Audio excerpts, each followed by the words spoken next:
সাবেক প্রধানমন্ত্রী বেগম খালেদা জিয়া আজ ভোর 6 ঘটিকার সময় ইন্তেকাল ফরমাইয়া আছেন। ফেনীর ফুলগাজী উপজেলার শ্রীপুর গ্রামে খালেদা জিয়ার পৈতৃক বাড়িতেও শোকাবহ অবস্থা বিরাজ করছে।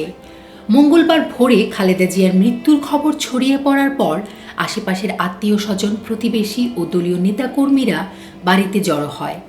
এ সময় ফেনীর বিভিন্ন মসজিদের মাইকে খালেদা জিয়ার মৃত্যুর খবর প্রচার হলে পুরো জেলায় শোক ছড়িয়ে পড়ে। খালেদার মৃত্যু হিসাবে আমরা দুঃখে ব্যথিত। খালেদা জিয়ার মৃত্যুতে আমরা গভীর শোকাত, এতটুকু শোকাতে কি বলবো, আমরা একবারে হতাশ হয়ে গেছি। উনি ওনার জীবনের শেষ নিঃশ্বাস পর্যন্ত আপনাদেরকে ছেড়ে যাননি, আপনাদের পাশে ছিলেন।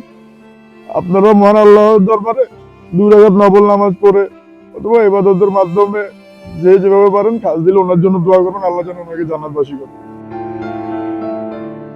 ফেনী 1 আসনে নির্বাচন করে 3 বার প্রধানমন্ত্রী ও 1 বার বিরোধী দলীয় নেত্রী হন তিনি।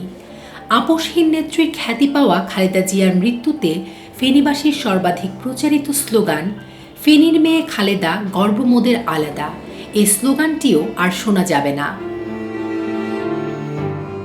নিজ পৈতৃক নিবাসে জনসাধারণের জন্য বেগম জিয়া নির্মাণ করেছেন মসজিদ, মাদ্রাসা, স্কুল, কলেজ সহ বহু স্থাপনা।